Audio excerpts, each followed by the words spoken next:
In the order of operations, we first look at the brackets. Inside the brackets, there is a quadratic expression 2x square minus 6x minus 56. For convenience, we will try to factorize it separately. The coefficients are all even numbers, so we take 2 as a common factor. We get 2 times x square minus 3x minus 28. We will now find two numbers whose sum is minus 3 and product is minus 28. The numbers are minus 7 and plus 4. Split the middle term minus 3x as minus 7x plus 4x. Take x common from the first two terms and 4 common from the last two terms.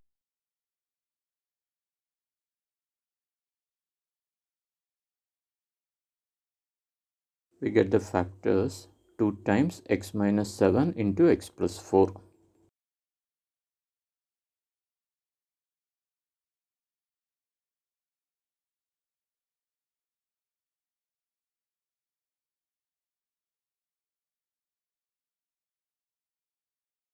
In the given expression, inside the square brackets, there's a division symbol. So we first convert that. So we get x plus 4 times the reciprocal 2x plus 3 by 2x square minus 6x minus 56 inside the brackets. Now use the factorization that we obtained earlier for 2x square minus 6x minus 56.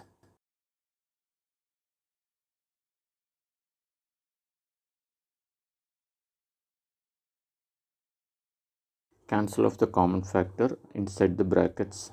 We can also change 3x minus 21 in the first term to 3 times x minus 7.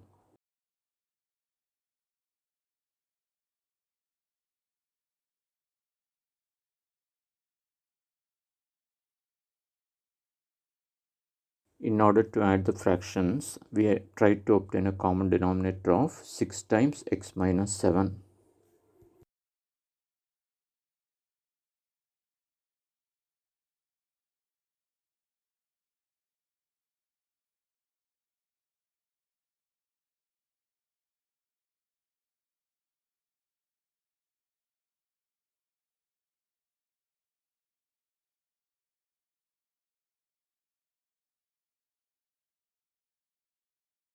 Use distributive law and add the like terms.